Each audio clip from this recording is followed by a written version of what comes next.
Muchísimas gracias. Ante todo, enhorabuena por todo lo que supone e implica este curso, que va más allá de la importancia que en principio puede tener un curso de verano, ya que es una plataforma que va a generar una riqueza desde el punto de vista de la investigación y desde luego de esa vinculación, de ese binomio de creatividad y ciencia. Mi recorrido, mi itinerario, se fundamenta en la significación que tiene el espacio escénico en el marco de la teoría artística, de la teoría del arte, que es siempre un respaldo, y lo ha sido a lo largo de los siglos, para poder entender y abordar la gran aportación que tiene no solo la escenografía, sino lo que supone y significa el espacio escénico, que tiene como particularidad crear una iconografía de lugar y de tiempo que se traslada a través del concepto espacial alegórico que implica la lectura iconológica de un espacio, y que en el Renacimiento tuvo su esplendor y ese punto de inflexión en el que el espacio escénico pasa a ser ciencia, que no lo había sido hasta ese momento. De manera que esos ideales de belleza que reforzamos a través del Renacimiento y de parte del Barroco, y de una manera muy especial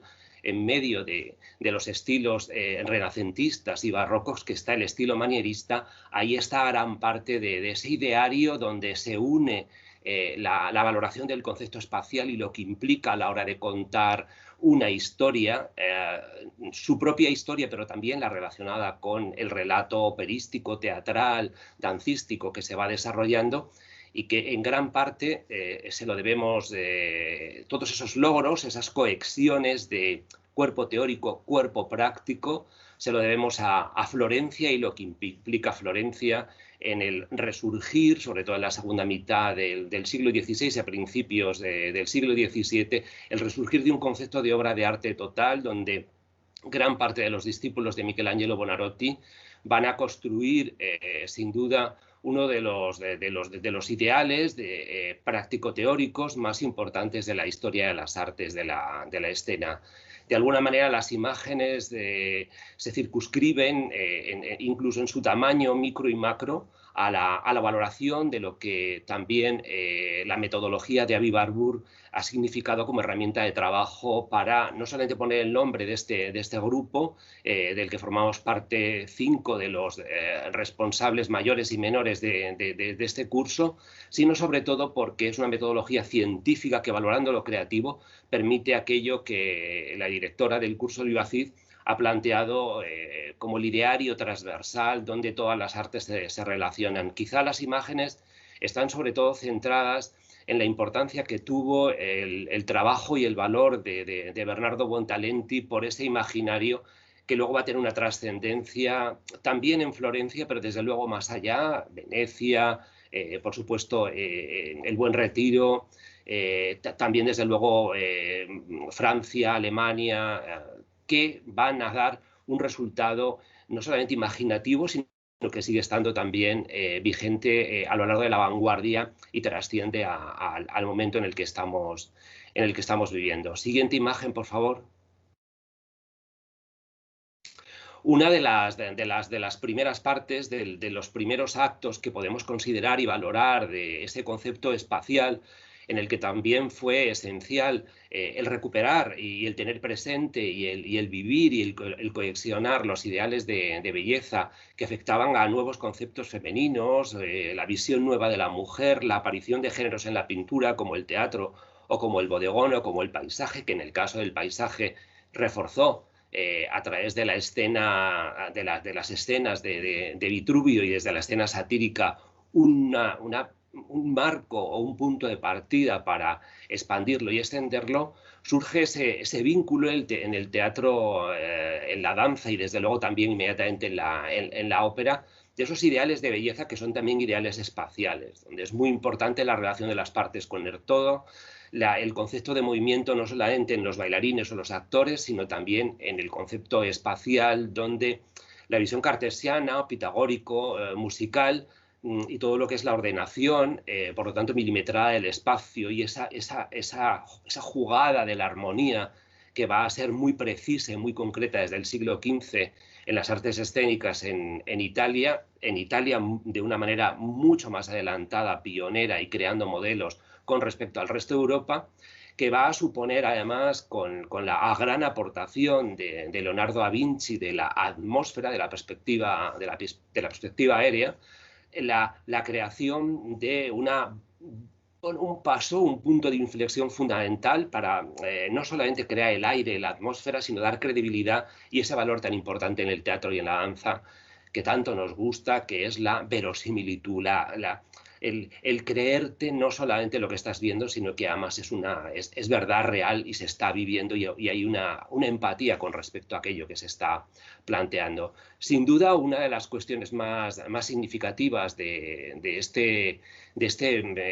esta conquista espacial del Renacimiento italiano pasa en el siglo XV, por personajes tan trascendentales como Brunelleschi o Alberti. En el caso de Alberti plantea ese concepto que sigue estando vigente de unidad, donde lo que se está contando y lo que hay alrededor, atmósfera, espacio, etcétera, etcétera, escenografía, y por supuesto la música que genera también atmósferas, que todo esté lo suficientemente regido bajo ese concepto de unidad que escriben con mayúsculas, donde todo tiene que estar, por lo tanto, perfectamente ensamblado y concatenado.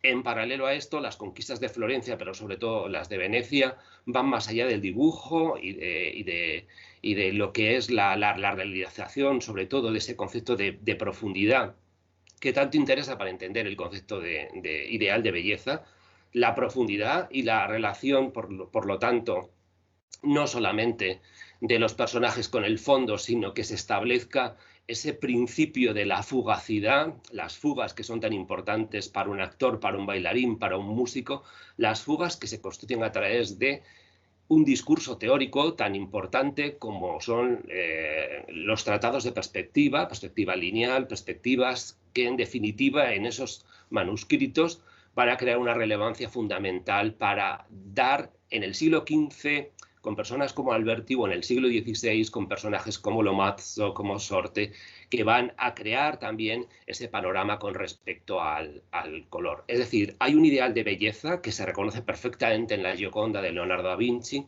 pero hay un ideal de belleza espacial que se reconoce perfectamente en los intermezzi de Bernardo Buontalente, por ejemplo, para la Pellegrina. La siguiente imagen pone de relieve la manera en la que se codifican en los textos, en los manuscritos, esa unión entre ciencia y poesía, donde la pintura seguramente sea otra de las grandes conquistas del Renacimiento. ¿Dónde se coloca la pintura? ¿Qué lugar ocupa con respecto a las artes escénicas? Hay un punto de inflexión muy grande que aún en España, a través de las Meninas, Velázquez quiere reivindicar. El arte de pintar es un arte noble. Bien, en Italia esa conquista está en los siglos XV y XVI, en el Renacimiento, y va unida al nacimiento del ballet clásico, va unido al concepto de la escenografía como ciencia, la escenografía por lo tanto científica, y va unida a la visión del coreógrafo como escenógrafo y del escenógrafo como coreógrafo. En ese contexto, la Pellegrina supone sobre todo para el coreógrafo, para el escenógrafo, la representación de ese ideal sublimado de la idealización neoplatónica llevada a la conjunción dionisíaca y que sirve para representar, por lo tanto, todo tipo de estéticas enfrentadas como lo apolíneo y lo dionisíaco a través de sonidos, a través de efectos especiales, fuegos artificiales, el sonido de las aguas calmadas o agitadas, pero sobre todo a través de la creación de esa caja espacial que se inscribe dentro del estilo manierista por su cronología y sin duda está muy en consonancia con el espíritu de lo que los contemporáneos de Bernardo Buontalenti, el coreógrafo escenógrafo de la Pellegrina, plantea a la manera o del mismo modo que también otros artistas como Pirro Ligorio, El Greco, Parmigianino o Tintoretto van a plantear en distintas escuelas y en distintos centros. Por lo tanto, Ese lenguaje de Bernardo Montalenti que afecta también a lo micro y a lo macro, a los grandes aparatos escénicos para todo lo que son los movimientos, la maquinaria, que también Leonardo había realizado una aportación fundamental desde finales del siglo XV, y sin duda una de las conquistas más significativas de Bernardo Montalenti, que afecta también a lo micro, que afecta al vestuario, al peinado y a pequeños elementos y objetos que se iban colocando también en los actores, en las actrices, en las bailarinas que estaban en escena. Todo se concebía como una fiesta escénica, y esa fiesta escénica casi siempre tenía el argumento, la excusa o el punto de partida en las nupcias, bodas entre grandes mecenas, a veces mentores, como es el caso de lo que los Medici realizaban en esa Florencia mítica y especialmente en el Teatro Mediceo y en los jardines Bóboli del Palacio Pitti, que quizás son dos de los núcleos más significativos de una historia que también se está desarrollando, por supuesto, en el Teatro Olímpico de Vicenza, en el de Savioneta y en el de Parma. Cronológicamente en esta dirección, ¿no? Con Palladio y Scamozzi como pioneros de esa arquitectura que es tan importante para entender el concepto del espacio escénico en el Renacimiento también, y cómo nos llega hasta ahora como un ideal, que es también en lo que queremos insistir, en este punto de partida, en este preámbulo de la historia. La imagen que viene a continuación es quizá una de las que representa ese valor que el conocimiento que aporta el arte, como señalaba la directora Liu Bacid, es tan significativo para que no se vea solo el teatro como lo que es, como un elemento crucial, clave de expresión creativa, artística y científica, sino que también genera conocimiento en movimiento, en crecimiento, con todos los cambios. Y quizá uno de esos valores fundamentales de la historia de las artes escénicas es la posibilidad que nos tiene, o que nos plantea y a la que nos lleva el teatro, de contrastar la arquitectura con el paisaje, de crear a través de las mansiones alegóricas de estas escenografías de Giacomo Torelli, dedicadas a la historia de Tetis, la madre de Aquiles,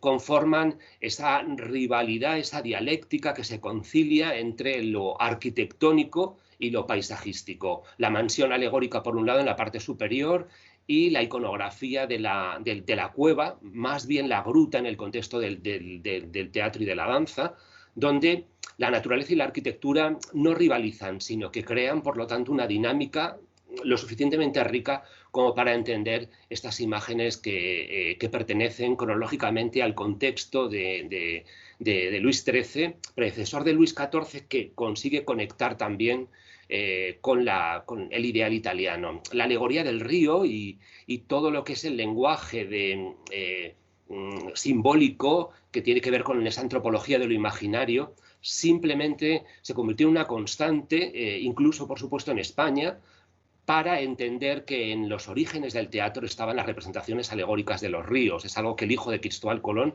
hace, por ejemplo, en Sevilla, cuando se celebra la entrada triunfal en Sevilla como Nueva Roma por parte de Felipe II, y el hijo de Cristóbal Colón crea alegorías de los ríos de Sevilla para inscribirlo dentro del arte efímero en un lenguaje de revelación y de cambio lo suficientemente rico como para poder entender esas transgresiones y ese lenguaje del teatro y de la puesta en escena, que va mucho más allá de entrar en un teatro a disfrutar o a ver de una obra significativa. En la siguiente imagen advertimos, por un lado, algunas de las variantes que se establecían en la historia de la puesta en escena, donde se podía vestir perfectamente igual que un personaje una fachada y respetar sus oquedades, sus vanos y sus macizos, para jugar también con esas jugadas que también siempre plantean al espectador, esos desafíos que los ingenios de aquella época planteaban con respecto a la búsqueda en el espectador de una dinámica que afectaba también al espacio. Es decir, hablaban del espectador móvil, ese espectador que se tiene que mover, que se tiene que desplazar, incluso sin moverse del lugar, para ver vestidas las fachadas de ciertos edificios, o incluso el arte efímero o las celebraciones de esas bodas puntuales de personajes como los Medici, de qué manera podían generar también un debate a través también de esa nueva maquinaria revolucionaria que afectaba también a la ingeniería militar y que desde luego se utilizó también para defender fronteras, castillos, baluartes que se iban creando con diseños revolucionarios y que en definitiva lo que permitían era crear un ojo mucho más activo, mucho más dinámico, para que se pudiera percibir por parte del espectador una reflexión, un cambio, una regeneración que en definitiva formaba parte también de la historia. En la imagen que viene a continuación, pues los intermezzi, cada intermezzo, con Bernardo Bontalenti con los Parigi a la cabeza, lo que permitían eran jugar con esas nuevas perspectivas espaciales, pero sobre todo con esos puntos cambiantes de los que estábamos hablando, donde la fantasía y la imaginación fueron sobre todo en ese contexto manierista entre el Renacimiento y el Barroco, fueron escenarios cruciales. Se crearon imágenes sobrecogedoras que permitían, por ejemplo, que los carros alegóricos, con una maquinaria sorprendente, de ingeniería, de trabajo que también estaba vinculado con los autómatas y, por supuesto, con los órganos hidráulicos que se desarrollaban en la historia de los jardines, y que por un lado estaba todo ese corpus elaborado de investigación y de innovación, y al mismo tiempo creaban auténticos paisajes dentro de esos carros que a veces eran barcos para desarrollar en el campo de las artes escénicas las naumaquias, a la manera que se hacían, por ejemplo, en los coliseos como el de Roma. Y en paralelo a esa revolución donde la imaginación y la inteligencia, la ciencia y la creatividad estaban separándose y uniéndose constantemente, surgen acontecimientos tan importantes como el que se puede ver en la imagen vertical de la parte superior, donde en esa fecha emblemática de 1616 se representa una puesta en escena en la que se rompe con la caja escénica, se invade el espacio del espectador, se juega con las rampas y por lo tanto con esa tridimensionalidad que era tan obvia en el lenguaje, en el discurso de los jardines, pero que sin duda en el teatro y en el Teatro Mediceo, donde está ahora la galería de los Uffizi, lo que se hace es también avanzar en el lenguaje del dibujo de concavidades y convexidades, que de alguna manera lo que buscaban, quizás sobre todo y principalmente, buscaban la dinamización del espacio, que gracias a esos textos de perspectiva permitían sobre todo abarcar y recordar que las formas cóncavas y convexas se relacionan mejor con el ojo del espectador, de los espectadores, que las líneas rectas. Todo eso sin olvidar la historia, el relato, la construcción de la fugacidad, la construcción en el Renacimiento de unas perspectivas acotadas, en el Barroco mucho más disparadas hacia el infinito frente a la finitud del Renacimiento, y donde aflora un género de la pintura, el del paisaje, en esa sublimación y elevación y en ese panegírico permanente a la pintura. Surgen unas tipologías paisajísticas lo suficientemente variadas y ricas como para que nunca hablemos de la historia de la pintura sin tener en cuenta la pintura de los escenarios de teatro, porque es ahí donde se permiten más licencias. La norma está, la cumplen, pero se permiten por el espacio, por ese carácter efímero, por eso que aporta el teatro y la danza, permite a los escenógrafos, insisto, que eran coreógrafos en muchos casos, los que podían de alguna manera proyectar un lenguaje dinámico, pero al mismo tiempo de ensoñación lo suficientemente rico como para que entendamos cuando leemos El sueño de la noche de verano la capacidad para crear esos mundos de leyendas suspendidos, alejados y tan cercanos, que en definitiva era un cometido fundamental de esta escuela tan revolucionaria que sobre todo está instalada en Florencia. En la siguiente imagen Se puede ver dando un salto al barroco, en ese juego que estamos estableciendo entre el Renacimiento y el Barroco. Estamos ante la obra de Borrachini, que es sin duda efectivamente un ingeniero teatral, es decir, que él parte en gran medida de todo aquello que se trabaja en la escuela de Mantua, es decir, donde se desarrolló prácticamente toda su actividad el propio Alberti en el siglo XV. La escuela de Mantua también es la que genera una riqueza incluso en la propia literatura y en la propia dramaturgia británica absolutamente fundamental, porque está ese personaje admirado tanto además y de qué manera por algunos de los directores de escena. Se trata de Giulio Romano. Y Borrachini lo que hace es ponernos de relieve aquello que en España se podía ver sin duda en la obra también de Calderón de la Barca, es decir, la capacidad para viajar desde lo más anecdótico de los figurines, desde la caricatura que se puede establecer en un entremés, en una mojiganga, para pasar de eso que puede ser el divertimento, la comedia, la manera de conectar con quizá un grupo de espectadores en el contexto del siglo XVII mucho mayor, frente a todo lo que es el barroco, que es la infinitud, que es la glorificación en este caso del emperador austriaco, y que en definitiva el emperador Leopoldo se convierte pues en un nuevo emperador a la manera de los césares, a la manera de los grandes emperadores romanos. Esa arquitectura solemne, gigantesca, megalómana, que da un salto con respecto al Renacimiento, no porque sea mejor, sino el salto es porque gana en escalas, en efectos, y sin ser mejor que la del Renacimiento, lo que plantea sobre todo es ese ideal de belleza vinculado con la fama, que nada tiene que ver con lo que pretendían los Medici, que era algo mucho más recogido y centrado. Creo que las dos imágenes expresan esa doble vía de lo que hace Calderón de la Barca en un auto sacramental o en una loa frente a lo que puede hacer en un entremés o en una mojiganga.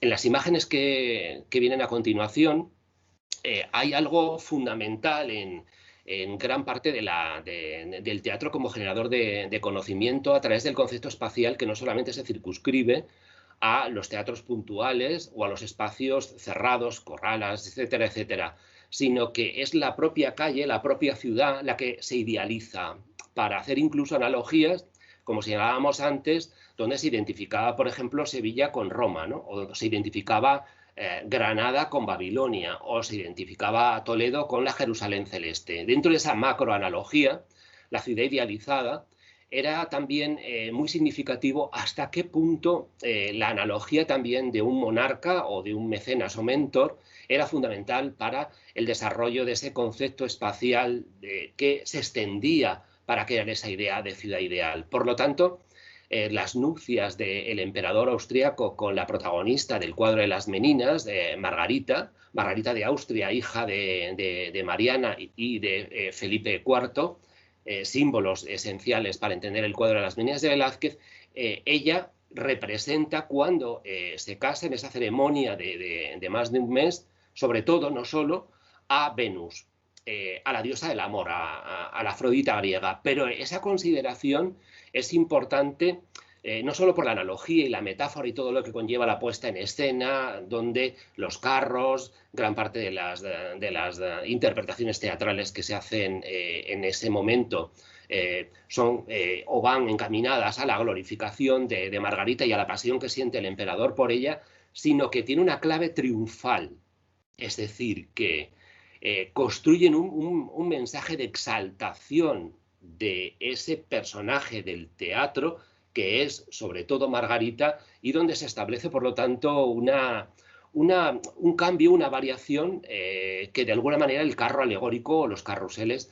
van a ser realmente los que lo puntualicen. Por lo tanto, tenemos que ver a la protagonista del cuadro de las Meninas como una diosa del amor, que organiza, por lo tanto, esos idilios y que, en definitiva, nos permite recordar que la gran obra, la gran construcción dramático-espacial generadora de muchos cambios en la Viena de mediados del siglo XVII, de la mano prácticamente todo de Bornacini y de su círculo, es sin duda la historia, el argumento del Pomodoro, el momento en el que París, en el juicio de París, elige a una de las tres diosas como la más bella y que opta, por supuesto, por Venus para que proteja esencialmente la historia de amor de París con Helena.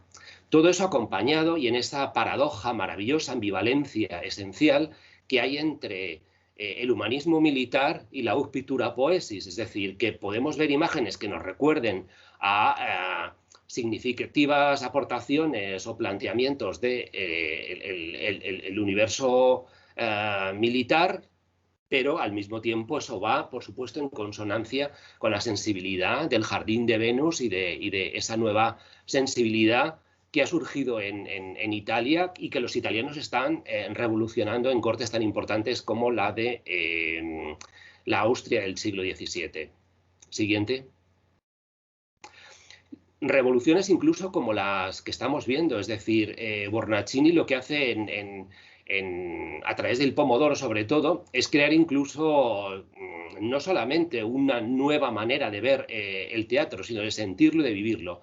El espacio escénico, por lo tanto, sale de la caja espacial, a pesar de que la imagen que estamos viendo en blanco y negro, y sobre todo si se fijan en la parte de la izquierda de la caja ya escénica y en el techo, en la techumbre, donde lo que hay es una representación de la arquitectura,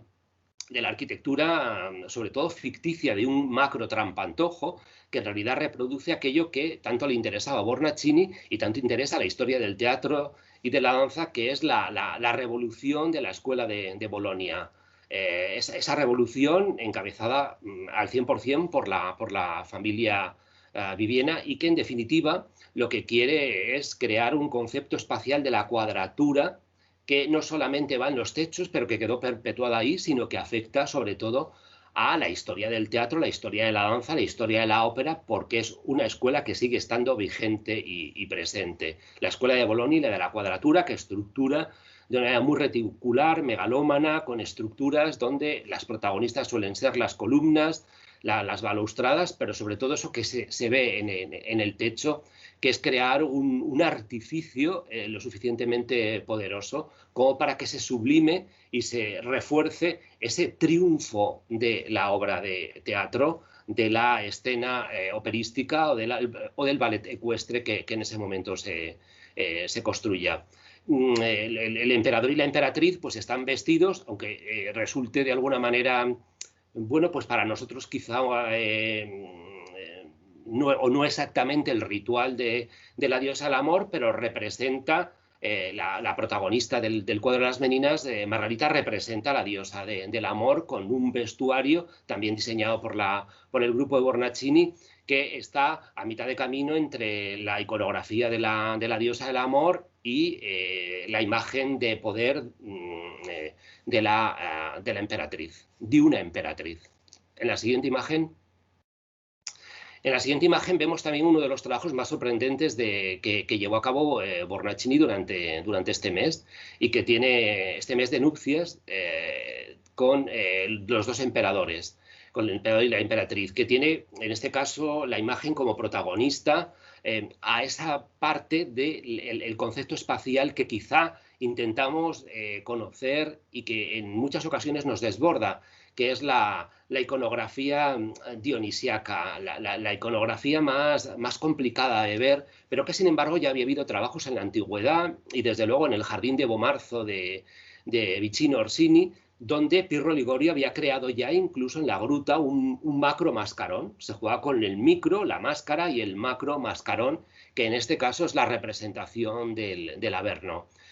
Un detalle muy significativo es la aportación que tiene la cultura manierista al lenguaje barroco, en el sentido de crear, en este caso, un umbral, incluso una iconografía, donde el efectismo, sobre todo, era una parte de los pilares esenciales para el desarrollo de este lenguaje de fantasía que en la época recuperaba no tanto el miedo a, sino sobre todo la creación de un mundo presurrealista que ya había sido adelantado por el Jardín de las Delicias del Bosco y que en este caso, sobre todo, tiene que ver con esa manera de encontrarse y de entender ese territorio nuevo de exploración del espacio escénico que te podía llevar a mundos no tanto infernales, que también, como sobre todo al desconcierto de ese averno, de esas ciudades encendidas, de esa representación de lugares oscuros que lo que hacía era adelantar en gran medida algunas de las preocupaciones que el romanticismo planteó sobre la noche y que la propia antropología también planteó su punto de vista al respecto. En la siguiente imagen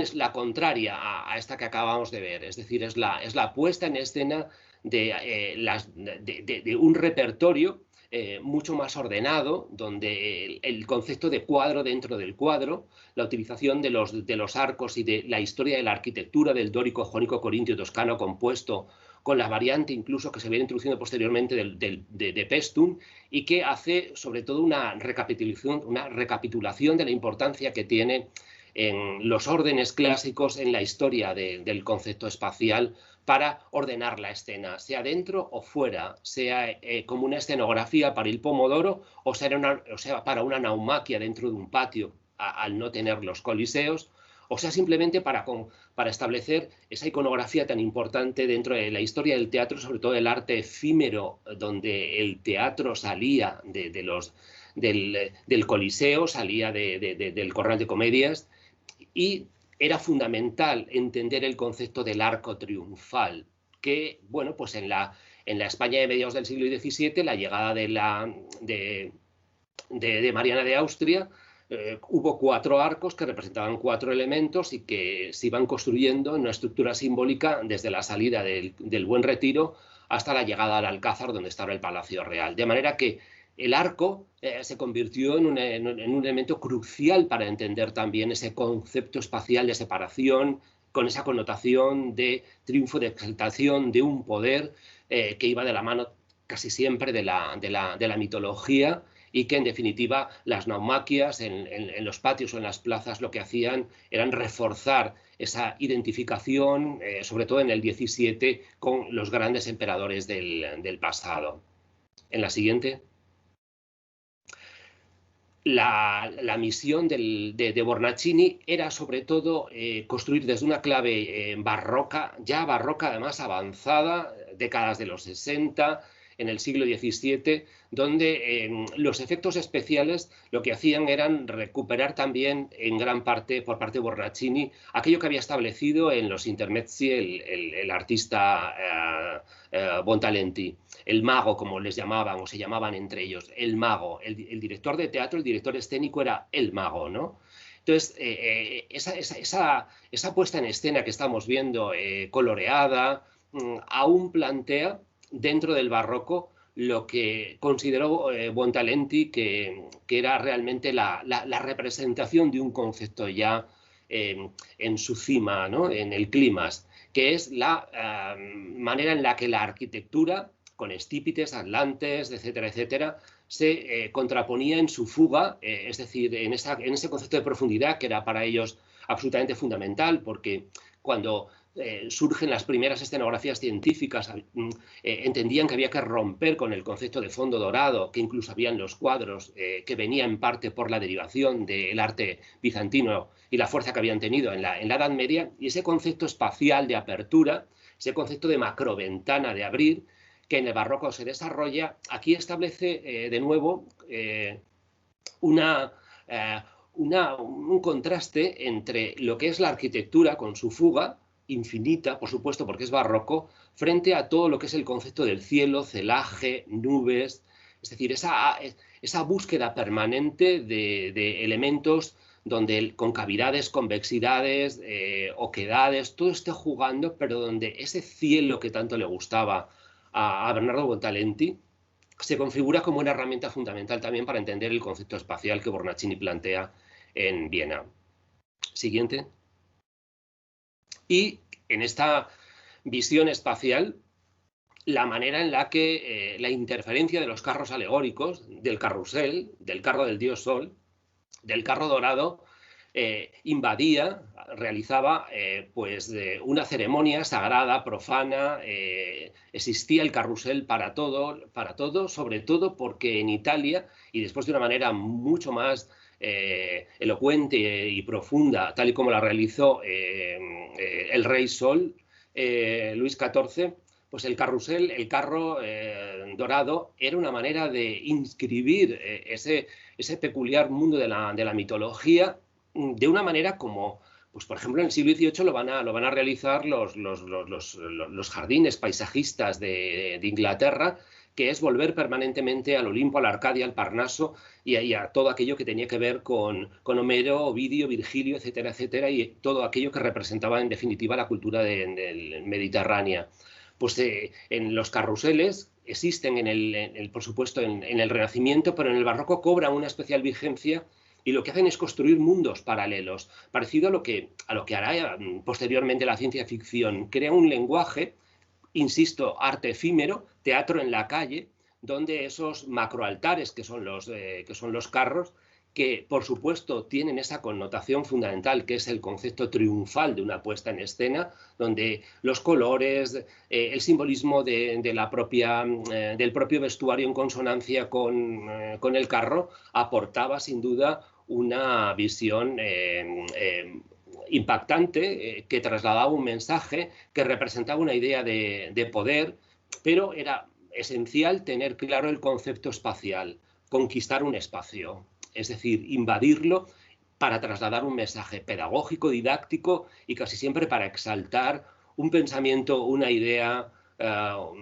un discurso que en definitiva lo que llevaba era a pensar y a crear un lenguaje escénico esencial. En la siguiente imagen, quizá una de las más revolucionarias en los carruseles, en esos cierres de plazas ficticios, efímeros, con arquitectura de cartón, con una estructura también de colores fundamentales desde el punto de vista, por supuesto, simbólico, fue lo que realizó María Cristina de Suecia, que todo su museo, todo su legado, relacionado también con las artes escénicas, pero eso a veces se nos escapa toda esa capacidad que tuvo para crear carruseles, para crear teatros y puestas en escena dentro de los palacios, dentro de su palacio, pero también, como estamos viendo en la imagen, fuera, para dar una visión, por lo tanto, mucho más completa de una de las grandes humanistas, donde es bueno también recordar que gran parte de su legado lo recogerá,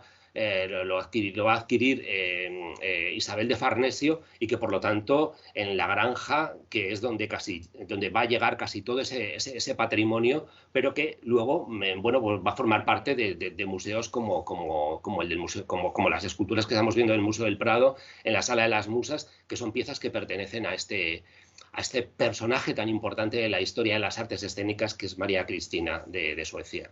En la siguiente imagen,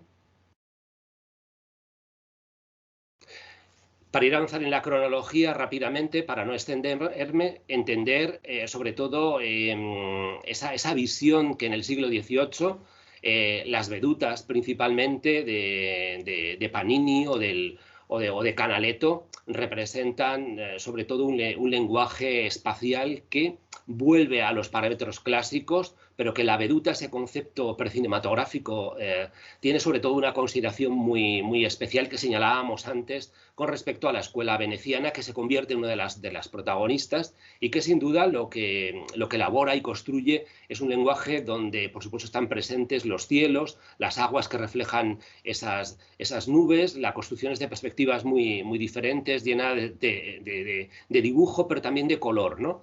De texturas, de tono, de mediotonos, de medias tintas, donde el día, la noche, es decir, se augura ya el romanticismo, pero sobre todo hay un concepto muy vigente de sabiduría, conocimiento, donde se reflejan toda esa capacidad que tienen los venecianos del siglo XVIII también, a la manera de los venecianos del XVI, una visión de la pintura muy completa, de lo que es el concepto de pintura, de este tableau vivant también, que está perfectamente representado en la obra de Viviena que estamos viendo. En la siguiente imagen,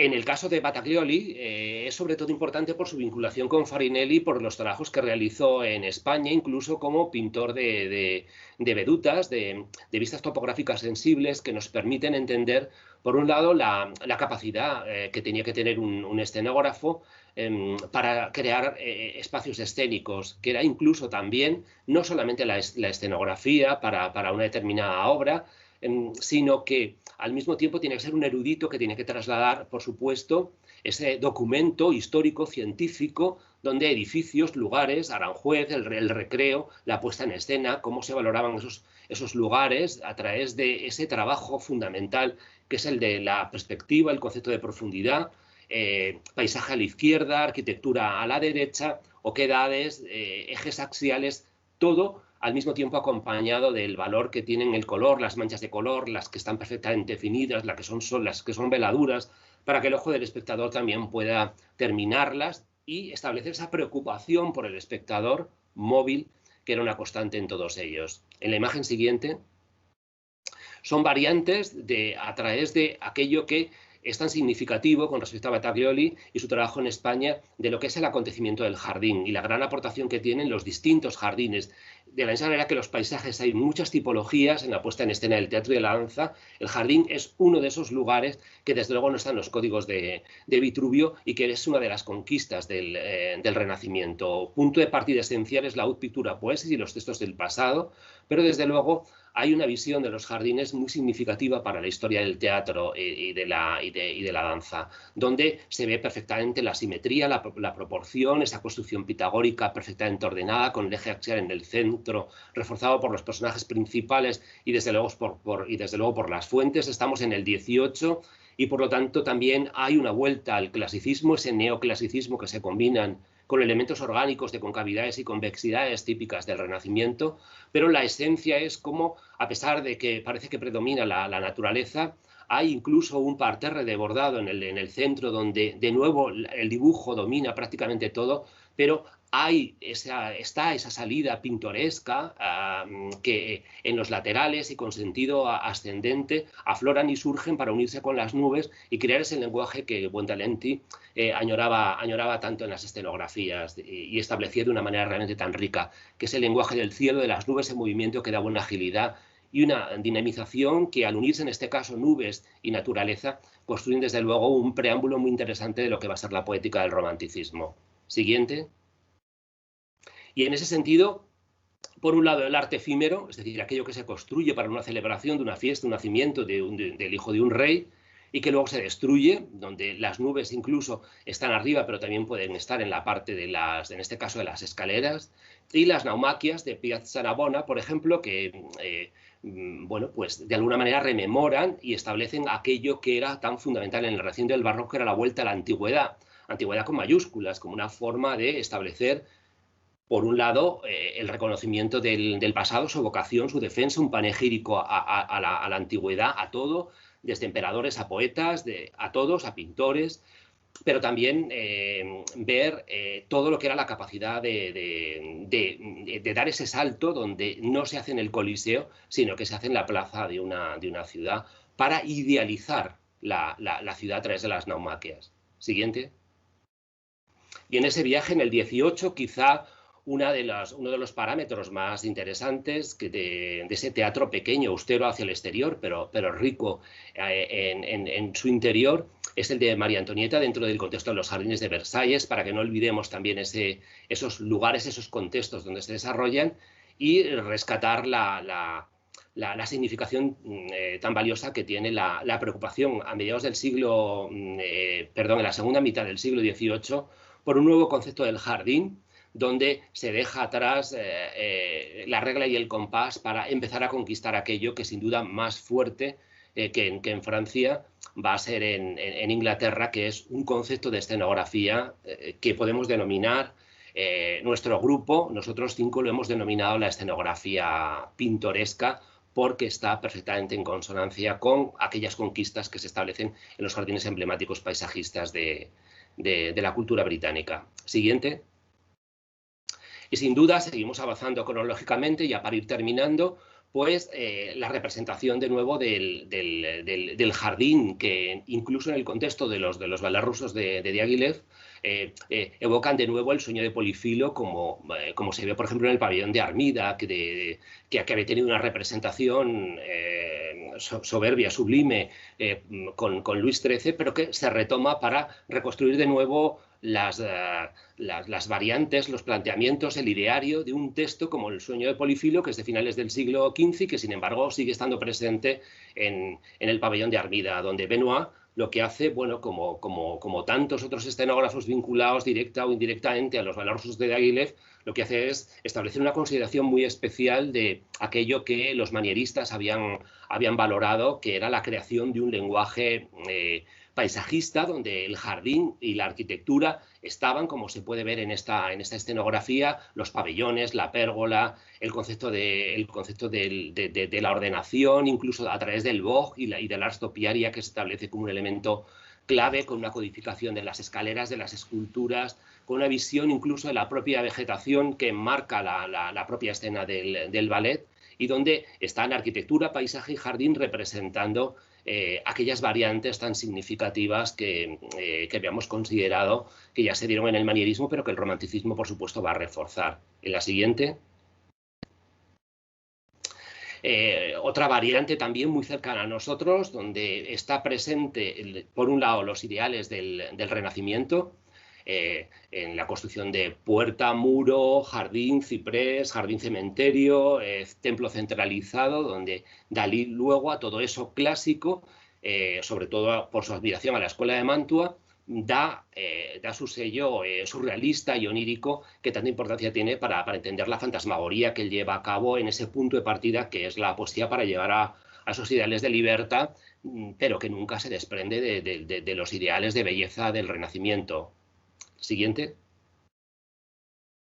Y quizá las imágenes ya que de alguna manera nos sirven para cerrar este breve recorrido es ese concepto que tanta importancia tiene para este discurso sobre el espacio escénico, que son las escenografías oscuras, que tienen como pilar esencial a Piranesi, que sin duda es uno de los personajes que en el siglo XVIII sorprende, aprende con los Viviena, pero se establece casi como un romántico antes del romanticismo, para crear una escenografía laberíntica en todos los sentidos, donde los contrastes de luces y su dramatización pues permite entender algunos de los lenguajes que se han llevado a escena después de sus cárceles y después de su concepto de ruina. Esa visión dramática, ese pathos realmente representado en la arquitectura, y que muchos de los directores de cine reconocieron su debilidad por él. Siguiente imagen.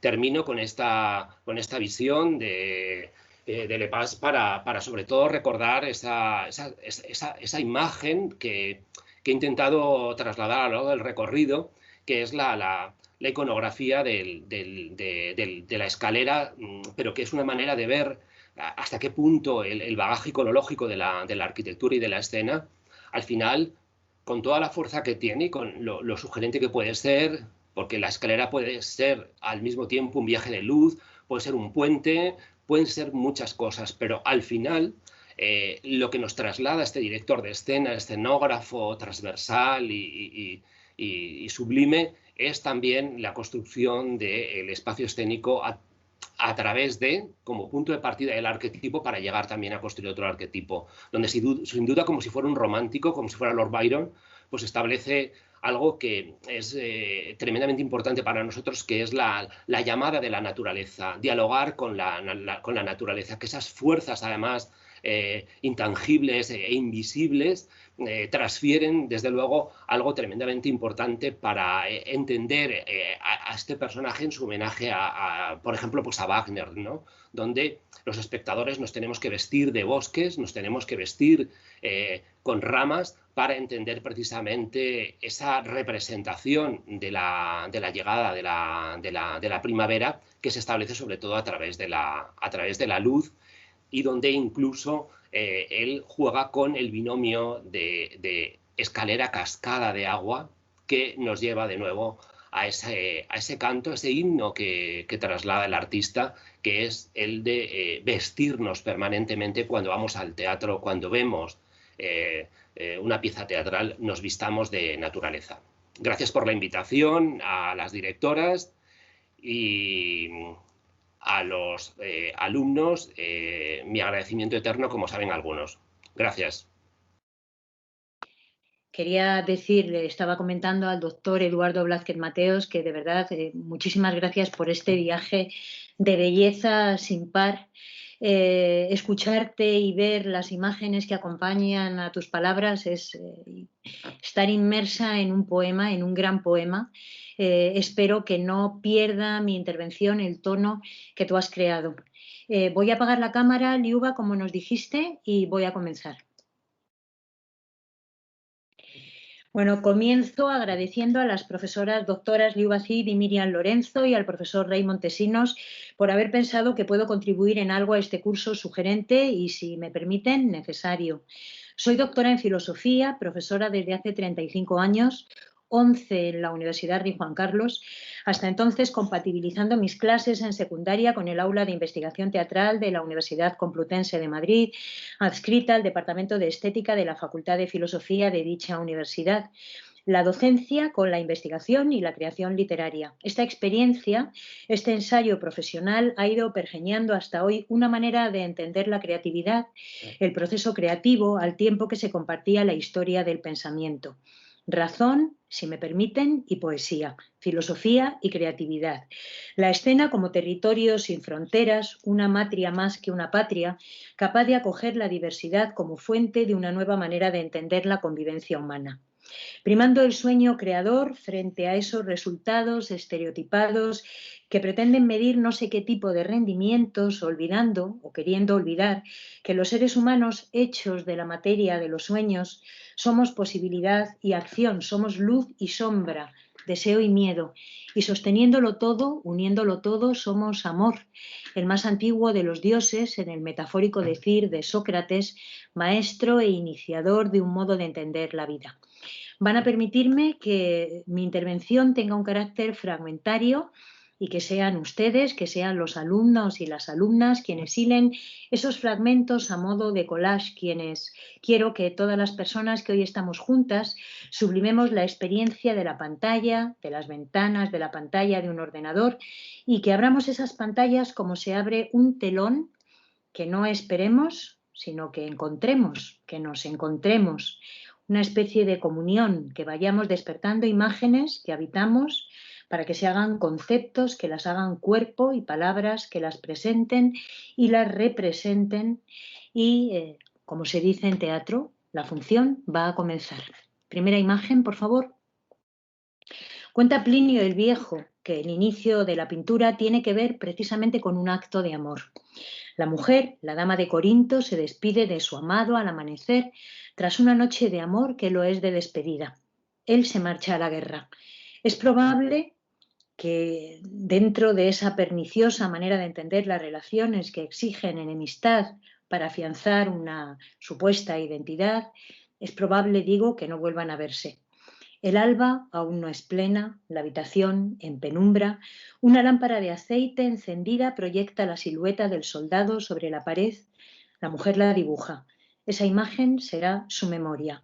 La violencia de la guerra queda conjurada por la imagen del cuerpo, del alma amada, el amor como sombra, llamar a las sombras, el deseo de que esas sombras traigan lo que ya no está, lo que pudo ser, lo que debería ser. ¿Lo llamamos teatro? Siguiente imagen.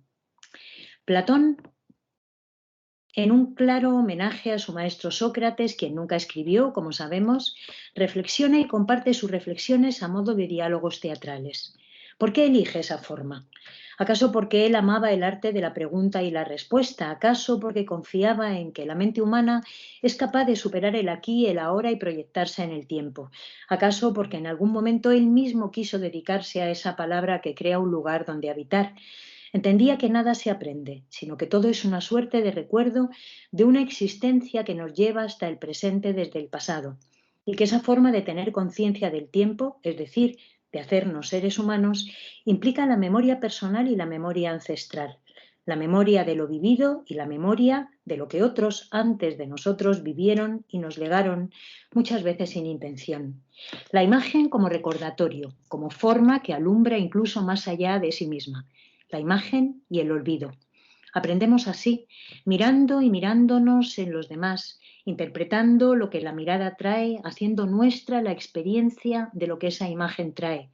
Y llegamos a olvidar que una vez hubo una mirada originaria, la nuestra, que se llenó de las miradas de otros a través de los cuales nos hicimos quienes somos y quienes estamos en el camino de ser. Otra vez nuestro deseo y la posibilidad o no de colmarlo. Tendrá que pasar tiempo para que el psicoanálisis hable de Eros y Thanatos. Mientras tanto, vuelvo al teatro. Imagen y olvido. Siguiente. Voy a imaginar que entro en una sala teatral. La sala puede ser cualquier fragmento del mundo. Pacto el juego. Establezco el límite. Atravieso el umbral. Platón consideraba que los poetas no tenían sitio en la polis, en la ciudad. El lugar de la polis lo es de pactos, de leyes, de una regulación convenida. La ciudad se construye, por tanto, desde una tradición que la configura, memoria otra vez, y unas necesidades que van surgiendo y, por tanto, requieren pensar sobre cómo acogerlas. La ciudad pactada necesita entonces no solo conservar esa memoria, sino también soñar el porvenir. Y ahí vuelve el teatro. Es el lugar donde el pacto significa compartir una mirada que recrea, concentrada, sobre un relato que supera el propio relato. El teatro tiene, pues, el pozo ritual y a la par abre la primera brecha que, como la besana en la tierra, permite sembrar y dar paso a la ceremonia de los tiempos. Ese lugar donde habitan los poetas, en Platón, se llama Jorá. Es como el círculo que rodea la ciudad, su afuera, donde se sueña el sueño del mañana, donde se protege de los miedos. Claro, la poesía y el teatro nace en su seno, con su lengua, con su intención. No puede estar en la ciudad, sino que la hace posible. Umbral, límite, jaja, siguiente. Y vamos arrastrando esa experiencia y la vamos incorporando a nuestra genética social y construida. Y la genética simbólica que nos hace seres humanos es depositaria de una tradición, de un imaginario, donde se aposente esa tradición, de una memoria de la experiencia personal del habitar ese imaginario. Y el cuerpo, aquello que nos presenta y representa, que nos indica y nos limita, se hace escena donde presentar y representar ese drama individual que reproduce el drama cósmico del nacer, aprehender desde los sentidos, fijar esa experiencia en una imagen, habitar esa imagen, es decir, construirla como un imaginario y ponerle palabra, dialogar con lo dado y la experiencia de lo dado, atravesar el límite y la frontera del cuerpo. Actuar. En la siguiente imagen, así, amparados por el sueño creador, portadores del miedo y el deseo, nos hacemos personaje en la polis, en la ciudad, y sin embargo, regreso a Platón, puede ser que esa esclavitud de vivir atados a la polis sin cuestionar su valor ni su valía, no anule lo que de fuerza, de impulso creador, de amor hacia el saber, dirá él, lleva esa genética en cada una de las personas que constituimos la sociedad. En ella, en la sociedad, en la cultura que ha nacido del cultivo, Besana, lo llamé en el origen, somos quienes sentimos ser, quienes los otros ven, lo cual no tiene que coincidir, y lo que aceptamos de ese umbral que son los dos lados del espejo. ¿Acaso crear y crearnos? ¿Acaso desaparecer tras la máscara que el afuera nos exige portar? ¿Acaso habitando ese territorio de los umbrales, esa jorá, ese límite que la creatividad alienta y ofrece? Que la polis castiga algunas veces. Vamos a verlo en la siguiente imagen.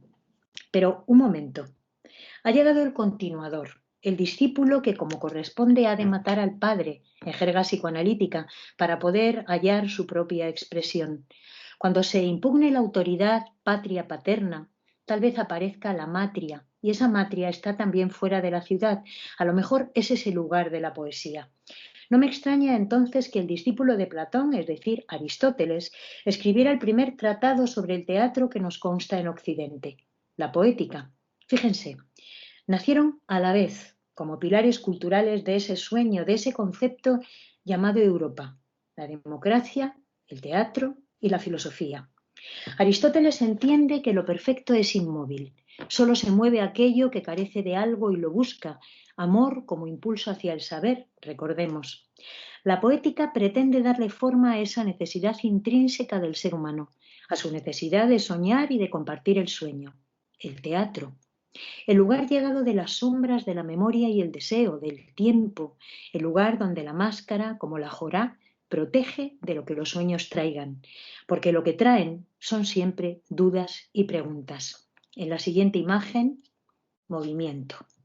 El bebé levanta los brazos de un modo innato, brazos que quieren sostenerse en algo que aún no tiene nombre, ni siquiera rostro.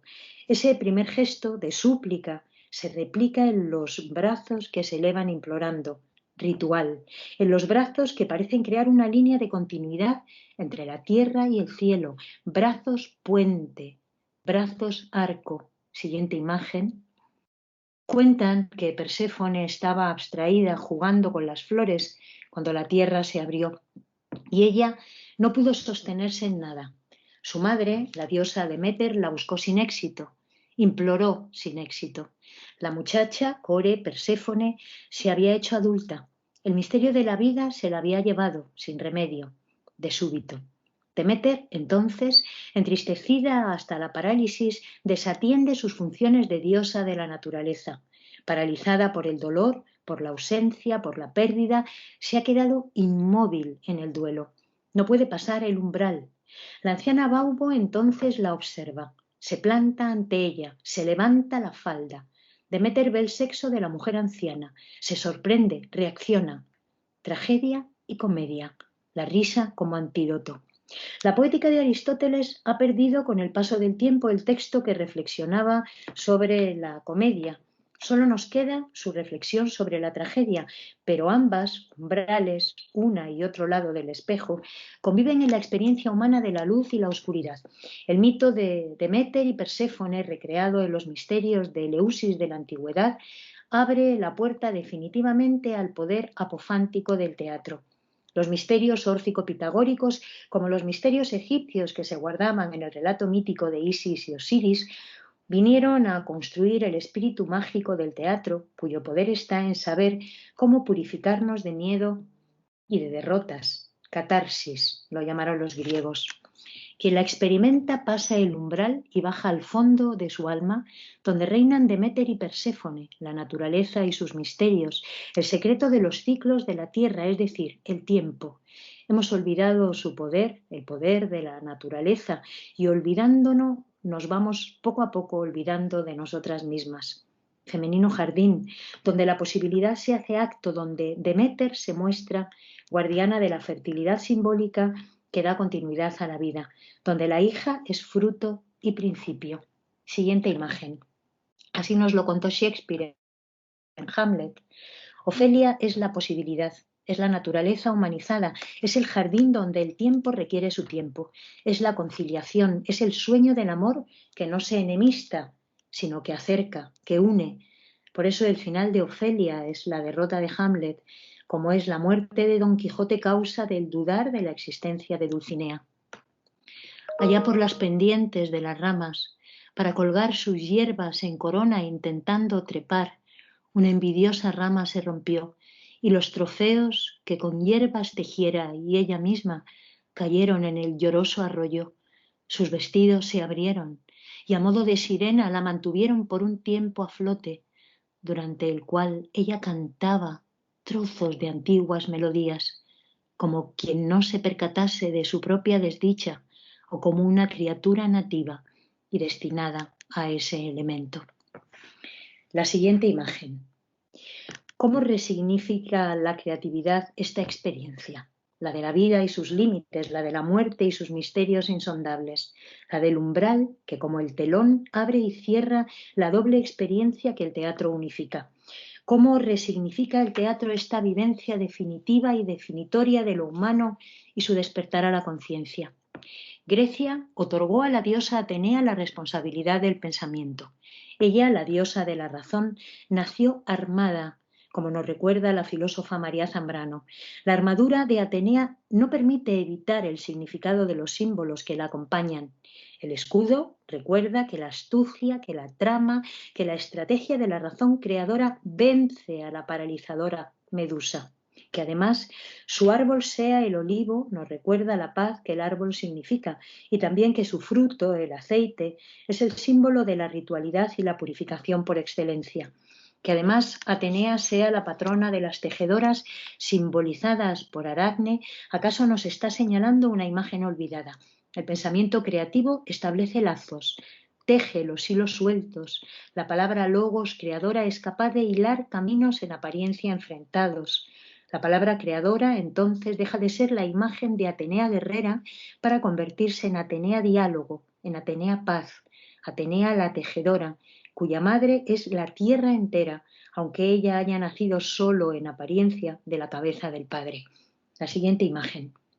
Habrán visto que los nombres que la mitología cede como relato de un sustrato ritual en el que vida y muerte, eros y zánatos, luz y oscuridad se aproximan, comparten una simbología que acerca lo femenino con la naturaleza.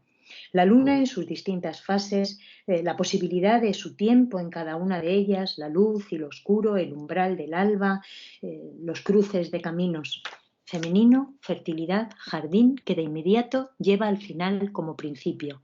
Eternidad de la vida que en algunos de sus estadios cruza el umbral de la muerte y vuelvo como la naturaleza a un principio. Otra vez es Sócrates, a través de la palabra de Platón, el que trata de explicarnos el drama cósmico que nos hace en cuanto seres vivos con conciencia, dramatis personae de un texto único que sin embargo nos acerca en la diferencia, permite que el mundo sea nuestro espejo o nuestra ventana. Quizás los espejos son eso, una ventana, y acaso la escena es un espejo-ventana. Sócrates se vale de nuevo de una mujer, Diótima de Mantinea, y Sócrates Platón la trae a colación en el diálogo banquete donde se está hablando del amor que une lo que está lejos y distanciado, del amor que es ciego porque no necesita los ojos físicos para ver, del amor representado en Afrodita que nos hace saber de nuevo el espejo, de nuevo la ventana, de nuevo la mirada, que hay al menos dos maneras de adentrarnos en la sabiduría a la que el amor nos lleva. La Afrodita terrestre, cuyo espacio es efímero y transitorio, medible en el tiempo, como la vida que se cuenta, y la Afrodita uránea o celeste, la de la eternidad, la de la memoria, la que trasciende la circunstancia y permite universalizarse más allá del tiempo. Déjenme que juegue con el título de esa obra maestra del cineasta Angelopoulos, porque permite, digo, la eternidad y un día. Y resignificando esta hermosa historia de amor en la que Sócrates dice haber aprendido todo lo que sabe de Diótima de Mantinea, la filósofa española y universal María Zambrano le dedica un texto teatral a Diótima, un texto teatral, un poema con forma de monólogo, porque quizás la razón se queda corta cuando se trata de adentrarse en el bosque del corazón humano para hallar el claro de tal bosque. Y la filosofía, ese amor al saber, se sabe necesitada del teatro, es decir, necesita mirar al Dios de frente, que eso es lo que trae la etimología de la palabra teatro, y necesita romper el límite cívico y entrar allá donde Jorá, Matria, protege los sueños colectivos y los anticipa. De manera que el teatro, la genética del teatro, si tomamos como ejemplo ejemplarizante a Diótima, es la fuente. Es el manantial donde la ciudad y sus habitantes se purifican, quiero decir, se salvan de prejuicios y son capaces, por inmersión contemplativa, de superarse a sí mismas. Siguiente imagen, por favor. Entendemos entonces que nada se aprende, sino que todo se recuerda, y que el despertar humano, esos primeros brazos que se elevan buscando tocar algo que sustente, exigen, de nuevo es la mitología la que nos lleva hasta la esencia del significado, exigen que el despertar de esa conciencia cuestione la norma. Adán acepta, Eva es disidente, Adán no elige, Eva se pregunta, y es ella, la femenina acción del alma, la que sueña con una respuesta ante una duda, y come, disidente, de esa fruta del bien y del mal, de esa fruta del conocimiento, y despierta a la conciencia, y elige, y es expulsada del paraíso. Y atención, ha imaginado la libertad. La nómada Eva, la que busca, la encontramos en la celebración que convierte al cuerpo en acción y en espacio de la acción. La encontramos en la experiencia del misterio, es el hilo que lleva hasta el umbral donde los laberintos guardan el secreto del instinto y el pensamiento. Es el límite donde lo permitido impuesto y lo prohibido, acaso por llegar, va limpiando de adherencias el camino. Adherencias que son cadenas. El teatro es camino de conocimiento, es edad que lleva otras edades, es tiempo que bebe del tiempo, es lo indiferenciado, lo mutable, lo que se transforma, es lo dionisíaco que concita esa parte de la humana condición que vive porque sueña. Es la sobria embriaguez del saber que el cuerpo custodia y la memoria interpreta y el sueño aviva. Siguiente imagen. Ante la escena, un breve fuego encendido antes de que la representación comience. Que no se olvide la función ritual y purificadora del teatro, que las sombras de la memoria se materialicen, que la experiencia purificadora lo sea en el misterio. ¿Han pensado alguna vez lo que el coro teatral significa? Ese personaje fundamental y fundante que nos acompaña, espejo y sombra también, ser y no ser, como en el dilema hamletiano. Anticipación y tradición, sensatez y disidencia. El coro advierte en su aparición de lo que todo cambio trae consigo. El coro no es solamente un grupo uniforme, sino la experiencia de lo común. De coro viene nuestra coreografía. Movimiento, recuerden, aquello que lleva hacia lo que falta, hacia lo que se intuye que aún no está. Si el coro desaparece, ¿desaparece la esperanza? Isadora Duncan decía que el gran fracaso de la civilización occidental estaba precisamente en que el teatro había perdido al coro y con ello había perdido su capacidad transformadora para acomodarse.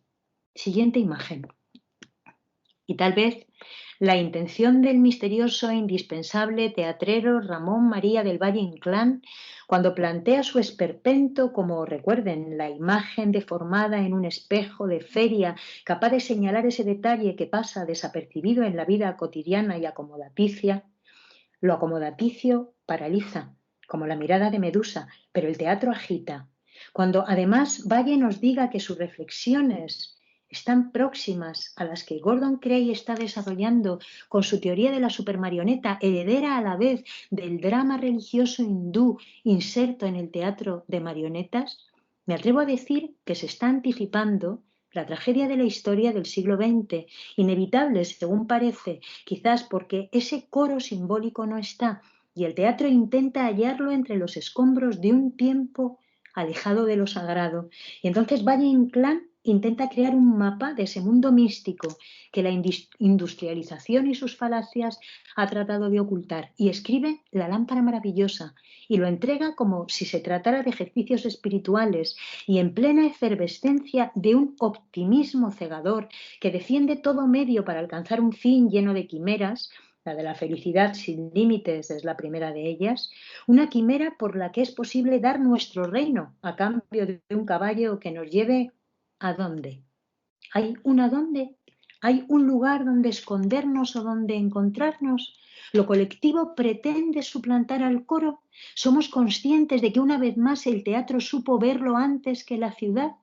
El teatro supo ver que la explotación estaba disfrazada de eficacia. Siguiente imagen.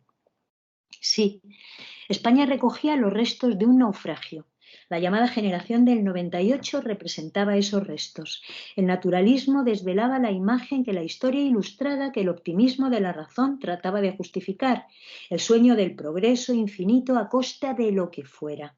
El abandono de los afectos, que es tanto como el abandono del respeto. El optimismo que embriaga al pensamiento, incapaz de distinguir la obra técnica de la razón de la obra técnica. Eso que hoy nos pasa, cuando confundimos embriagados la opinión en las redes sociales con el criterio que nace de la reflexión, el sosiego y el respeto. Insisto en esta palabra. Los románticos y sus monstruos lo habían anticipado en su obra. La pintura entregaba la imagen, la literatura le daba palabra. Y sí, la generación del 98 en España se situaba en el pesimismo filosófico, creando incluso escuela. Ser pesimista no significa negar la luz, significa muy al contrario señalar la oscuridad para llamar en ella a esa luz que no está. He mencionado al iconoclasta Valle Inclán. Él, como otros y algunas otras a las que mencionamos menos, porque rompían la deriva histórica, nos dan claves. Ellas, sobre todo, nos daban claves de paz, claves de libertad. Era necesario rescatar un discurso que el arte escénico jamás había evitado, el de la libertad, el de la diversidad, el del coro otra vez. España en Europa, Europa en España, Occidente mirando por primera vez con fines no comerciales solo, otro modo de ser y otro modo de estar. Oriente, América, África. Oriente era el pensamiento milenario. América, África empezaban a ser escuelas donde aprender otros modos de estar en el mundo. Permítanme que lo señale de nuevo. Muchas mujeres que por valernos de la brillante sentencia de Virginia Woolf empezaban a reclamar el derecho a tener una habitación propia. Y saben, esa habitación de la libertad estaba abierta a otras libertades y lograr el derecho al voto convertía a las mujeres en sujetos de derecho, en personas, y su palabra y su voz y su experiencia del margen se colocaba en el centro de la escena. Y amanecían jardines ocultos entre los escombros de batallas que solo llevaban a un lugar, el del poder y el odio, el de la enemistad y las derrotas. El silencio se hacía lugar y emergía en toda una pléyade de experiencias creadoras que necesitaban construir y construirse, generar nuevos imaginarios, ponerle otras palabras, la palabra no dicha en común.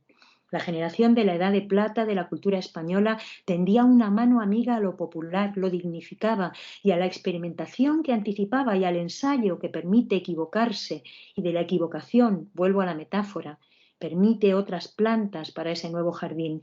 Y ahí estaba Antonia Mercé, la argentina, y Margarita Xirgu, la argentinita, dándole vida a la obra de Lorca. Y ahí estaba Tórtola Valencia, María Lejárraga o María Esparza, iniciando esa aventura extraordinaria que fue el teatro del arte. Y ahí estaba María Teresa León aprendiendo, dialogando con el teatro de vanguardia que se estaba concibiendo en Europa. Ella misma dramaturga, disfrutando de una beca de la Junta para ampliación de estudios. Y eso permitió un debate público en torno al papel sagrado, socialmente hablando, del teatro. No confundamos sagrado con una confesión religiosa. Sagrado es aquello que permite un acontecimiento transformador. El teatro volvía a encender esa llama simbólica a la orilla de la escena y convocaba miedos y fantasmas y conjuraba y salvaba de la frustración y alumbraba cuantos amores oscuros habían tenido que ocultarse. Qué alegría poder decir esto. Alumbrar, y que el llanto y la risa y que la pena y la alegría fueran exorcismo dionisíaco, sin tiempo que perder. Siguiente imagen. Y Cipriano derriba al Cherif, iniciaba recogiendo lo mejor de una tradición la memoria, pero también los olvidos, un proyecto de país, un proyecto de mundo, donde el compromiso fuera mejorar la vida, hacer crecer la dignidad, pero en este viaje de tiempo que se acerca a la genética del teatro y a sus nuevos espacios, a sus nuevas corporeidades, no tengo más remedio que dejar flotando en el aire esas imágenes de posibilidad que estaban en la escena, donde no pueden faltar Victorina Durán o María de Pablos o Maruja Mayo o María Zambrano, y otra vez el olvido. Y el teatro intentando sobrevivir a la guerra y a la violencia, y el teatro recogiendo la semilla, enterrándola. Fíjense, Cipriano de Riva Cherif escribe Cómo hacer teatro en la cárcel. Lo firma en el penal del Dueso. Es terrible, porque leer ese libro es encontrar el hilo perdido en la historia y la reflexión sobre el papel del teatro en nuestra cultura, porque en él se habla de historia y de técnica y de gestión cultural y del papel de lo público y lo privado en el teatro de una sociedad sana, y porque es la experiencia de una vida en la que sí, a pesar de todo, el espectáculo tiene que continuar. ¿Saben quién estaba también en el penal del Dueso? Antonio Buero Vallejo, el autor que recogería ese legado y lo pondría en la escena del teatro español, europeo, mundial, con aquella mítica historia de una escalera, en la posguerra que rompía la mordaza y atravesaba la circunstancia, dándole continuidad a la esperanza. Aquella historia de una escalera que constreñía, que era una prisión, que como en las imágenes pesadilla de Escher no lleva a ninguna parte. Siguiente imagen. Sí, Federico García Lorca, que era el icono del antes de ya, era un sacrificado por esa historia que escribe María Zambrano, exige víctimas para perpetuarse. Siguiente imagen. El teatro sabe encender la llama y asume su función. Dioniso se enfrenta a Apolo para demostrarle que no hay diferencias insalvables, que el terreno común, que la escena de la vida tiene butacas al lado de otras butacas y que cuando se llenan no hay que hacer preguntas de origen, procedencia, identidad sexual, económica, personal. El teatro salva, he dicho antes, porque anticipa. Di tu parlamento, por favor, le dice Hamlet a los cómicos, y pide, por el amor de Dios, que nos sentemos en el suelo a contar historias tristes en otra de sus obras. Puede que la vida sea un sueño, un cuento lleno de ruido y furia, o puede que Orlando nos exprese la insensata clasificación que estereotipa a los seres humanos. Puede que Penteo vuelva a ser otra vez destruido por su arrogancia impositiva. Tal vez el mundo está lleno de personajes que buscan autoría. Quizá nos sentemos esperando la llegada de un Godot que no llega. Podría ser que un amor brujo requiera un conjuro para que fuera amor y no cadena. Los márgenes, los escombros, los espejos rotos, los fragmentos de espejo roto. Dadme un espacio vacío. Alguien lo atraviesa. Otro alguien lo observa atravesando ese espacio que ya está lleno de magia. La representación ha comenzado. Observar, escuchar, compartir la observación y la escucha sin violentar la intimidad, sin violentar el respeto. Mirada interior. Siguiente imagen. Escribir, dice María Zambrano, es conservar la soledad en que se está y ha de escribirse aquello que no puede ser dicho. Ella llega al extremo de la razón y se hunde hasta los ínferos del alma. ¿Acaso para darle la mano a Perséfone y que ambas salgan juntas del infierno de la historia? Y elige para hacerlo a Antígona, la sacrificada, como su amigo Lorca, como su amigo Miguel Hernández, como su amiga Concha Méndez. Sacrificios distintos, pero todos ellos a un Dios oscuro, que como en el hermoso poema de Luis Pimentel, no es un buen poeta. Siguiente imagen. Como si hubiera oído estas palabras, y yo me quedaré aquí, como una lámpara que se enciende en la oscuridad. Tendría que ir todavía más abajo y hundirme hasta el centro mismo de las tinieblas, que muchas han de ser, para encenderme dentro de ellas, pues que solo me fío de esa luz que se enciende dentro de lo más oscuro y hace de ello un corazón, allí donde nunca llegó la luz del sol que nos alumbra. Sí, una luz sin ocaso en el centro de la eterna noche. Como si hubiera oído esas palabras teatrales de María Zambrano en la tumba de Antígona, la poeta rusa y universal, su contemporánea, Marina Tsvetaeva, elegía para contar y contarse en el teatro templo a otra luz simbólica cercana a Antígona, Ariadna, la señora de la miel y el laberinto, la hilandera que salva del monstruo de una tradición que exige enemigos y muerte, y que es abandonada por aquellos a quienes ella iba a liberar de sus cadenas, como Antígona. Andrei Tarkovsky es escenógrafo, dramaturgo y director de escena genial que convierte el cine en obra de arte y lo acerca al sagrado lugar que el teatro significa.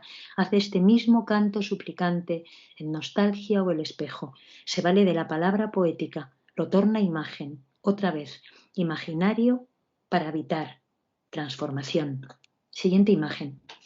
Lejos y muy cerca, la poeta Alejandra Pizarnik nos pide un momento para recoger los restos, para cuidar el silencio, para escuchar las voces que no están. Explicar con palabras de este mundo que partió de mí un barco llevándome. Siguiente imagen. Y ya era el siglo XXI. Y la tecnología era otra cosa, y las dudas también. La globalización nos permitía por fin ese sueño de la razón que, si no renegase de la creatividad, de la poética, de la belleza, podría traer... ¿Qué podría traer? ¿Qué ha pasado en 2020? ¿Qué significa para el relato general de la humanidad esta globalización de un virus, de la incertidumbre, de la muerte? ¿Qué significa el encierro, la distancia? ¿Qué significa aquello intempestivo que modifica, que nos ha modificado? ¿Caeremos en el error del olvido, del como si no hubiera pasado? ¿Quién será el Horacio que esté aquí para contar lo que no queremos oír? Siguiente imagen. El teatro ahora y siempre. La ceremonia de la llegada y de la despedida, las manos que se elevan creando un puente, las manos que se abren acunando un sueño, las que se unen, coro, para que el concierto sea posible, concierto, resignificar, La genética teatral está intacta, está más allá del tiempo porque es ella la que constituye el tiempo. Siguiente imagen. La que nace bajo el signo de lo que no tiene voz en la ciudad, la que no teme mostrarse ni transformarse, la que permite imaginar, ponerse en el lugar del otro, la que considera que la violencia es una veta miserable que cubrimos con canciones. Siguiente imagen, la escena. La que rompe los límites, la vacante, la que danza y crea otros mapas en el lienzo del aire, la que recoge el miedo y la conjura en la libertad plena del movimiento y el gesto, la que reivindica su disconformidad mostrándose naturaleza en plenitud, lluvia y terremoto, madre vida y madre muerte. Siguiente. La que conduce, presentación, nudo y desenlace por el laberinto, porque nos ha dado en la entrada el hilo, la que enfoca porque pone el foco en el detalle. Los detalles en el teatro son su elegancia, dice Peter Brook, son el respeto. Siguiente imagen. Para no olvidar, ese lugar donde no se olvida. El performativo Dante lo llamó infierno. Tal vez esa es la condición que el teatro nos trae. No olvidar, ser ventana, ser una puerta, ser una escalera en el aire, ser abismo. Siguiente imagen. Responsabilidad militante del teatro. Esa es su genética, ese es su fundamento. Cuando tiende al olvido, cuando se frivoliza, cuando se quiere presentar como mero entretenimiento, se está traicionando su poder. El saber, como la belleza que lo construye, siempre es disidente, siempre es transformador. No es un lugar, el de la belleza, al que van a parar los cobardes, como enseña el poeta Antonio Gamoneda. Propongo que no cambiemos el foco de lugar, que lo obvio no oculte lo importante, que no tiene por qué coincidir. Ante lo que ciega propongo la penumbra, el claroscuro, y allá donde los vientos de la actualidad pretenden apagar las velas de lo imprescindible, que nos hace ser imprescindibles, elijamos la sutileza. El teatro lleva haciéndolo desde aquel instante no cronológico en el que un ser levantó los ojos al cielo y se vio solo en la inmensidad del cosmos, solo y parecido, solo y cercano. La conciencia, sí, y la necesidad de soñar. En esa primera acción simbólica, ritual, nació la esencia del teatro. Hoy tenemos que resignificarla, que acercarnos a lo que es. Nuevos espacios que colmen la posibilidad de ese gran teatro del mundo, capaz de limpiar la existencia de violencias espurias y frustraciones. Siguiente. Miremos atrás, como el ángel de Paul Klee que acompañaba a Walter Benjamin, pero no tengamos miedo de lo que está atrás, de lo que nos empuja, y dejemos que el pasado se ponga delante para que podamos hablarle cara a cara. Ese pasado que será futuro, porque su palabra va a ser lo del murmullo, del susurro, del silencio mágico que el teatro concita. Dice María Zambrano que las culturas y civilizaciones que han sido sometidas al totalitarismo hablan a gritos, se quitan la palabra, no saben escuchar. Siguiente. Pero ese nuevo relato ya se está escribiendo en las aulas de la tierra, porque el aula es ese lugar del ensayo, de la compañía, del vínculo, del aprendizaje, porque el teatro es una escuela, porque acaso esa era la función del coro, no preguntar de dónde, de quién, cómo, sino mirar al Dios de frente, ese Dios sin rostro, cuyo rostro encontraríamos en el espejo o en la claridad de las aguas, como en los mitos de tradiciones lejanas. Buen ejemplo, en la mejor penumbra, elogio de las sombras, las directoras y el director de este curso. Liu Bací, directora de Mefisto Teatro, demostrando la actualidad barroca en nuestros días, sus enseñanzas, sus alertas. Rey Montesinos interpretando aquello que en sin su talento actoral se quedaría en el olvido, como si no existiera el mal y sus victorias. Miriam Lorenzo trabajando el gesto que despierta conciencias, requerida por Eugenio Barba y el mítico Odin Theater. Simplifico currículo. Sorpréndanse ustedes buscándolos y sabiendo el privilegio que suponen para la universidad. Porque las aulas son, pasemos de imagen, el mundo. Lugar de aprendizaje, teatro, aula, casa, crear. Lugar donde el monólogo se hace diálogo, donde las historias pueden cambiarse. Nos lo dijo el Quijote, tan teatral, tan barrocamente teatral, tomando sin decir fuentes las palabras de la poética aristotélica. La poesía es más importante que la historia, porque la historia cuenta cómo fueron los hechos y la poesía cuenta cómo deberían haber sido. cómo deberían haber sido, cómo deberían ser. No se olviden de que la poética está dedicada al teatro y no se olviden de que cuando digo aula, digo investigación, digo estudio, digo rigor poético, lo que se hace siempre que se adentra la razón poética en el teatro. Siguiente imagen. El teatro está tejiendo, no ha dejado de hacerlo, un espacio de plenitud para la incertidumbre. Está recogiendo, no ha dejado de hacerlo, nuevas imágenes capaces de ampliar el espacio de lo común, colocando sobre la mesa cívica los rostros enmascarados de quienes no han tenido rostro público. Este nuevo imaginario ama la mácula, no le teme al error, no teme los ojos de quienes no se nos parecen, no entretiene. El placer inmenso del conocimiento sintiente, de la tecnología humanística, del riesgo plácido.